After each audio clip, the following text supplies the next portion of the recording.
آج پھر ہم سرکار غریب نواز رحمت اللہ تعالیٰ علیہ کی اس کرامت کا تذکرہ کریں گے۔ سرکار خواجہ قطب الدین بختیار کاکی آپ کے مرید جن کا مزار دلی میں ہے، جب وہ آپ کے ساتھ انا ساگر پر تشریف فرما ہے، یہ واقعہ اور یہ بیان جب آپ سنیں گے تو انشاءاللہ تعالی ہمارے دل کی کلیاں کھل جائیں گی۔ میرے ساتھیو عزیزو، سرکار غریب نواز رحمت اللہ تعالی علیہ کی اجمیر شریف میں عبادت کا وہ منظر آپ کے سامنے پیش کر رہا ہوں کہ ہمارا دل باغ باغ ہو جائے گا۔ میرے سرکار غریب نواز رحمت اللہ تعالی علیہ اجمیر شریف کی دھرتی پر موجود ہے، تو آپ نے اپنے مرید خواجہ قطب الدین بختیار کاکی رحمت اللہ علیہ سے کہا، بیٹا اذان پڑھو۔ سبحان اللہ، کیا کہا؟ اذان پڑھو۔ سرکار خواجہ قطب الدین بختیار کاکی رحمت اللہ علیہ اذان پڑھنے کے لیے کھڑے ہو گئے، اور جب اذان بلند سے آواز پڑی تو اجمیر کی سرزمین پر جتنے لوگ تھے وہ حیران ہو گئے کہ آج یہ کس کی آواز آ رہی ہے۔ اللہ اکبر!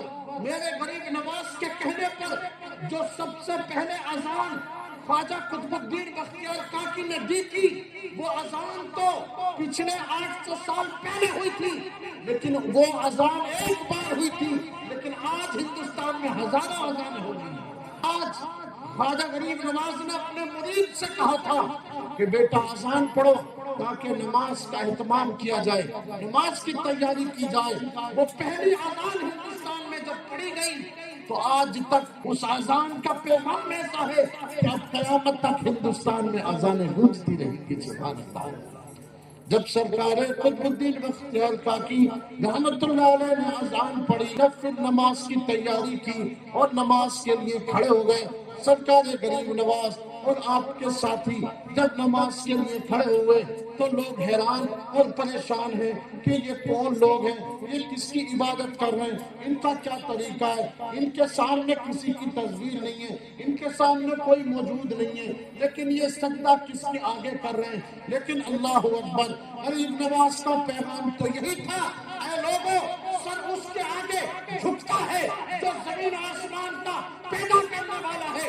غریب نواز کا پیغام یہی تھا، سر اس کے آگے جھکے گا جو ساری کائنات کا پیدا کرنے والا ہے، جو چاند اور سورج کو پیدا کرنے والا ہے، جو آگ اور مٹی اور پانی اور ہوا کو پیدا کرنے والا ہے۔ غریب نواز نے پہلی نماز ادا کی تھی، وہ نماز غریب نواز کا پیغام تھا، لیکن آج ہزاروں جماعتیں ہندوستان میں ادا کی جا رہی ہیں۔ آج ہزاروں کروڑوں مسجدوں پر، میناروں پر اگر اذانیں ہو رہی ہیں تو یہ سرکار غریب نواز رحمت اللہ تعالیٰ علیہ کی آنے کی برکتیں ہیں۔ وہی سرکار غریب نواز رحمت اللہ علیہ کی آنے کی برکتیں ہیں۔ جب انا ساگر کے میدان میں جب سرکار غریب نواز رحمت اللہ علیہ کے ساتھی وضو کرتے اور غسل کرتے تو راجہ کے جو غلام تھے، راجہ کے جو ماننے والے تھے، انہوں نے روکا کہ اے بابا، اور تمہارے ساتھیوں سے منع کرو کہ آج کے بعد اس سے غسل نہ کرے، اس میں ہاتھ یا پاؤں نہ دھوئے، کیونکہ اگر تم اس میں پاؤں اور ہاتھ دھو گے تو یہ ہمارا تالاب گندا ہو جائے گا۔ کیا کہا؟ کہ ہمارا تالاب گندا ہو جائے گا۔ ان کو کیا معلوم تھا کہ غریب نواز جس پانی سے آج وضو کریں گے قیامت تک اب پھر ہمیشہ کے لیے اس سے وضو ہوتا رہے گا۔ بھائی آج بھی وضو ہو رہا کہ نہیں ہو رہا؟ بھئی غریب نواز نے اس وقت وضو کیا تھا، لیکن آج بھی انا ساگر کے پانی سے ہزاروں کروڑ لوگ قیامت تک وضو کرتے رہیں گے۔ میرے ساتھیو عزیزو، انا ساگر پر جب سرکار غریب نواز کے غلام ٹھہرے ہوئے ہیں تو راجہ کے جو ماننے والے تھے، راجہ کے جو غلام تھے، انہوں نے کہا کہ اب تم جاؤ، یہاں سے چلے جاؤ، اور تم یہاں سے چلے جاؤ، تمہیں یہاں سے پانی نہیں لینے دیا جائے گا، تمہارے اوپر پابندی لگا دی گئی۔ لیکن سرکار غریب نواز رحمت اللہ تعالیٰ علیہ نے قطب الدین بختیار کاکی، خواجہ قطب الدین بختیار کاکی رحمت اللہ علیہ سے کہا کہ بیٹا قطب الدین، ایک مشکیزہ اور مٹکی لے لو اور انا ساگر سے پانی کو بھر لو۔ سبحان اللہ! انا ساگر سے پانی کو بھر لو۔ اور آپ کا یہ حکم تھا جب خواجہ قطب الدین بختیار کاکی رحمت اللہ علیہ انا ساگر پر پانی بھرنے کے لیے بیٹھے تو سارا پانی مٹکی کے اندر سما گیا. سبحان اللہ. جو کہتے تھے کہ ہم تمہیں پانی نہیں لینے دیں گے، تم اس میں ہاتھ دھوتے ہو، وضو کرتے ہو، غسل کرتے ہو، یہ پانی ناپاک ہو جائے گا. ان کو کیا معلوم تھا یہ پانی کی برکتیں اور پانی کو جو اجازت ہے اب اللہ کے نبی نے غریب نواز کو عطا کر دی ہے. جب غریب نواز کہیں گے تو یہ پانی تم کو فائدہ پہنچائے گا، اور اگر غریب نواز منع کریں گے تو یہ پانی تم کو فائدہ نہیں پہنچائے گا. کہ جب سرکار غریب نواز رحمت اللہ علیہ کے مرید خواجہ قطب الدین بختیار کاکی رحمت اللہ تعالی علیہ نے جب مشکیزہ بھرا تو سارا کا ساری پانی اس کے اندر جذب ہو گیا. آپ کہیں گے یہ کیسے ہو سکتا ہے؟ یہی تو سرکار غریب نواز کی کرامت ہے. حکومت اور کرامت میں فرق یہی ہے. حکومت کا مطلب ہے کہ عام انسانوں پر لوگوں کا کچھ اختیار حکومت میں دے دیے جاتے ہیں، لیکن کرامت وہ اللہ تعالیٰ کا عطا کیا ہوا ایک ایسا تحفہ ہے.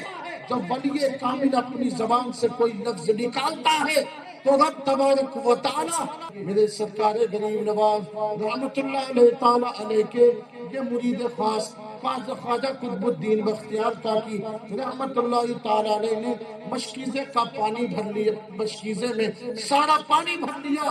اب جب دیکھا تالاب خشک ہو گیا، اب جانور پانی کہاں سے پیئے، انسان پانی کہاں سے پیئے. یہ پابندی لگانا چاہتے تھے، لیکن اللہ اکبر، اس سے یہ پتا چلا اللہ کے ولی کو ناراض کرنا اللہ کو ناراض کرنا ہے، اور اللہ کے ولی کو راضی کرنا یہ اللہ کو راضی کرنا ہے.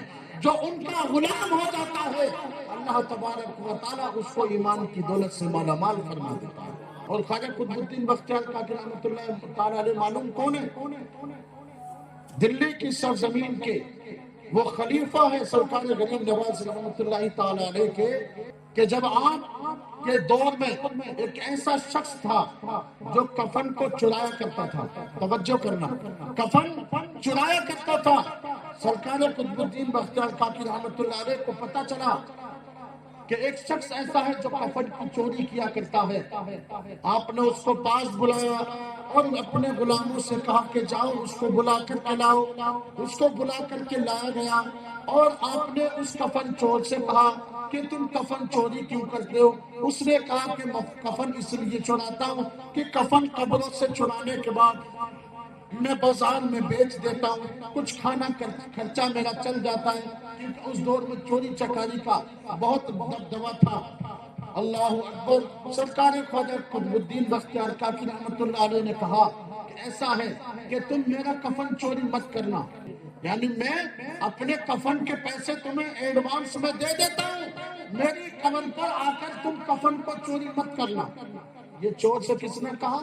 سرکار غریب نواز کے خلیفہ حضرت خواجہ قطب الدین بختیار کاکی رحمت اللہ تعالیٰ علیہ نے کہا. اس سے آپ اندازہ لگانا کہ جب ان کے غلاموں کا عالم یہ ہے تو غریب نواز کے مرتبے کا عالم کیا ہوگا. میں یہ بات اس لیے آپ کو بتانا چاہتا ہوں کہ سرکار قطب الدین بختیار کاکی نے کفن چور سے کہا میں تجھے ایڈوانس میں پیسے دیتا ہوں، میرا کفن چرانے نہ آنا. اللہ اکبر. وقت گزرتا گیا. جب سرکار قطب الدین بختیار کاکی رحمت اللہ تعالی علیہ کا انتقال ہوا تو اس کفن چور کو خبر ملی. سارے علاقے کے لوگ آپ کے جنازے میں شرکت کرنے کے لیے آ رہے ہیں. تو سرکار قطب الدین بختیار کاکی رحمت اللہ علیہ کے وصال پر جب جنازے کا اہتمام کیا، یعنی جنازے کی نماز پڑھنے کے لیے اور پڑھانے کے لیے جب تیاری کی گئی تو یہ چور بھی سرکار قطب الدین بختیار کاکی کی بارگاہ میں جو ہے آ گئے. یہ قطب الدین بختیار کاکی کو معلوم ہے کہ جن کی یاد میں دلی کے اندر قطب مینار بنایا گیا ہے. قطب مینار یعنی خواجہ قطب الدین بختیار کاکی کے نام سے ان کی یاد میں بنایا گیا. یعنی جتنے ہندوستان میں بادشاہ گزرے ہیں، اگر بادشاہت تو ان کی تھی لیکن حقیقت میں روحانی فیض اگر ان کو حاصل تھا تو وہ غریب نواز کی چوکھٹ سے ملتا تھا، سرکار قطب الدین بختیار کاکی سے ملتا تھا، سرکار نظام الدین اولیاء رحمت اللہ تعالی علیہ کی بارگاہ سے ان کو فیض حاصل ہوتا تھا. میں عرض کر رہا تھا کہ وہ چور خواجہ قطب الدین بختیار کاکی رحمۃ اللہ علیہ کے جنازے میں پہلی صف میں آ کے کھڑا ہو گیا، نیت باندھی، اور نیت باندھنے کے بعد اس کے دل میں خیال آیا اور اس کی نظر جو ہے خواجہ قطب الدین بختیار کاکی رحمۃ اللہ علیہ کے کفن پر پڑ گئی۔ جب اس کی نظر کفن پہ پڑی تو وہ یہ سوچ میں پڑ گیا کہ آج مجھے قطب الدین بختیار کاکی نے جو پیسے دیے ہیں کفن کے ایڈوانس میں، وہ پیسے کم ہیں اور یہ کفن قیمتی زیادہ ہے، یہ کفن جو ہے قیمتی زیادہ ہے۔ تو وہ چور تھا، اس کے دل میں لالچ آ گیا اور کہا کہ یہ کفن آج اگر میں نے چوری کر لیا تو مہینے کی دال کی کا انتظام ہو جائے گا۔ یہ کفن چور جب رات ہوئی، سرکار قطب الدین بختیار کاکی کا جنازہ قبر انور میں رکھ دیا گیا، اور جب یہ رات ہوئی تو یہ چور آپ کی قبر پر پاوڑا اور گیتی اور جو قبر کھودنے کا اوزار ہوتا ہے وہ لے کر کے حاضر ہوا اور دل میں خیال کر رہا ہے، اے قطب الدین بختیار کاکی، آپ نے جو پیسے دیے تھے وہ کم تھے اور آپ کا کفن قیمتی ہے، میں یہ گھاٹا برداشت نہیں کر سکتا، وہ یہ گھاٹا میں کیوں کروں؟ آج آپ کی قبر سے یہ کفن چوری کروں گا تو مہینوں کی داڑھی کا انتظام ہو جائے گا۔ اس نے سرکار قطب الدین بختیار کاکی رحمۃ اللہ علیہ کی قبر کو کھودنا شروع کیا، قبر کھودی اور تختہ ہٹایا اور اپنا ہاتھ قبر کے اندر ڈال دیا تاکہ کفن کو چرا لے۔ لیکن اللہ اکبر، اللہ کے ولی زندہ ہوتے ہیں، سبحان اللہ، اللہ کے ولی زندہ ہوتے ہیں۔ آپ نے اس کا ہاتھ پکڑ لیا، کس کا؟ چور کا ہاتھ پکڑ لیا، چور کا ہاتھ پکڑا اور کہا کہ ایک جنتی نے دوسرے جنتی کا ہاتھ پکڑ لیا ہے، سبحان اللہ، ایک جنتی نے دوسرے جنتی کا ہاتھ پکڑ لیا ہے۔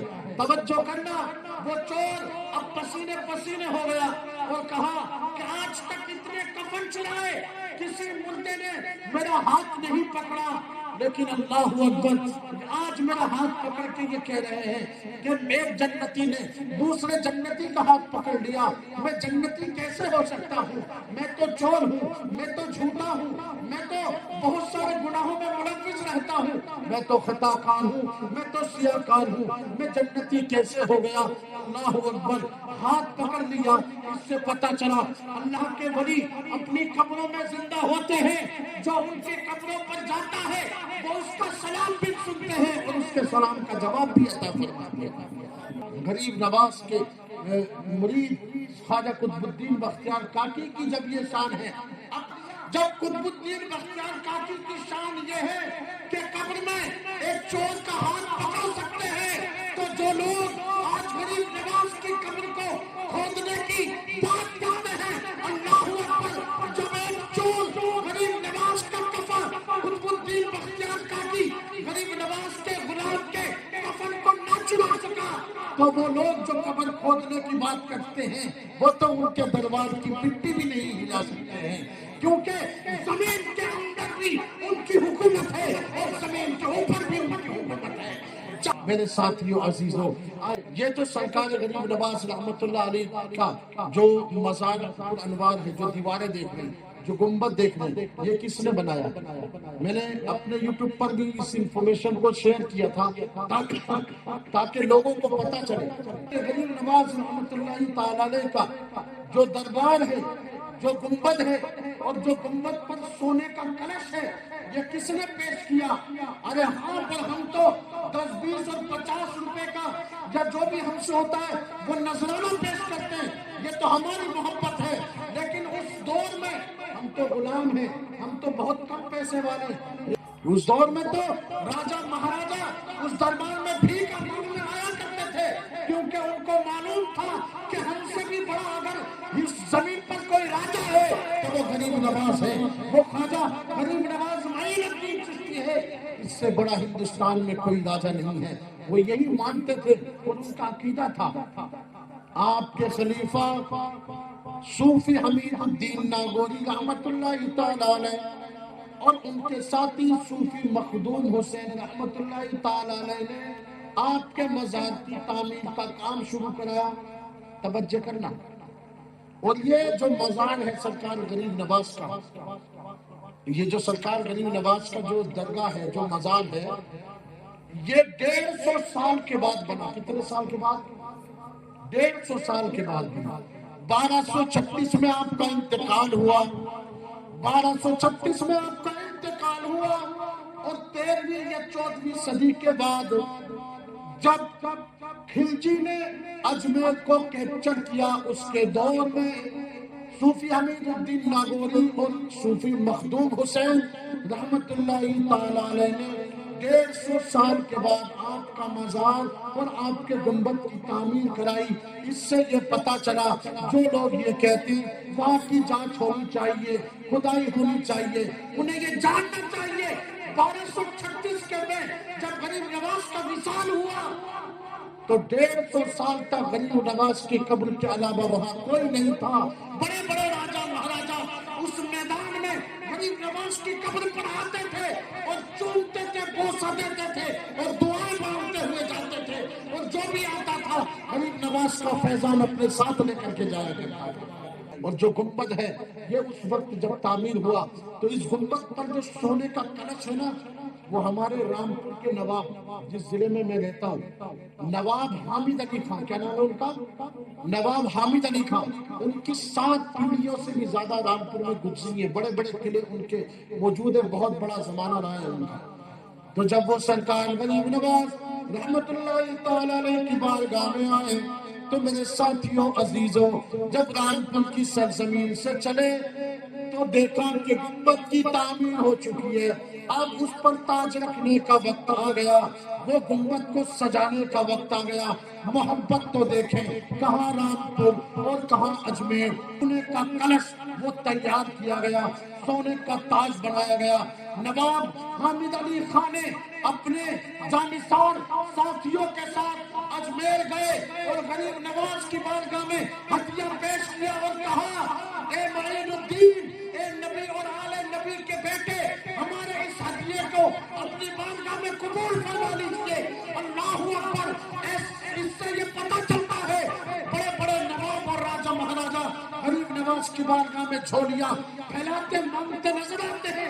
اس کا مطلب یہی ہے، اگر ہندوستان میں کسی کو کچھ دیتا ہے تو غریب نواز ادا کرتے ہیں کہ رب تبارک و تعالیٰ نے سارے بادشاہوں کو غریب نواز کے وسیلے سے بے شمار بادشاہت اور بے شمار خزانے عطا کیے ہیں۔ اور میرے ساتھیوں عزیزوں، یہ کوئی نئی بات نہیں ہے کہ غریب نواز کے دربار کو بادشاہوں نے بنایا، وہاں پر مراٹھاؤں کا دور بھی گزرا، جاٹ اور گجروں کا بھی دور گزرا، بڑے بڑے لوگوں کو، بڑے بڑے طاقتور سماج گزرے ہیں، جاٹ اور گوجر اور مراٹھا بہت طاقتور لوگ تھے، لیکن اللہ اکبر، غریب نواز کی بارگاہ میں جب وہ آتے تھے تو اللہ اکبر سلامی پیش کرتے ہوئے نظر آتے تھے۔ ان کا دین نہیں تھا، لیکن ان کو معلوم تھا کہ ہندوستان میں اگر انسانوں کو انسانیت کی تعلیم دینے والا اگر کوئی ہے تو وہ یہ غریب نواز ہے، کہ جس نے ہندوستان میں انسانوں کو انسانیت سکھائی ہے، ایک دوسرے سے ملنا سکھایا ہے، ایک دوسرے کو کھانا کھلانا، ایک دوسرے کے ساتھ بیٹھنا اٹھنا سکھایا ہے، محبت اور پیار کا وہ پیغام دیا ہے کہ جو دنیا کے اندر کسی نے نہیں دیا، وہ غریب نواز نے ساری دنیا، وہ غریب نواز نے ہندوستان کے ہر سماج کو پیغام دیا۔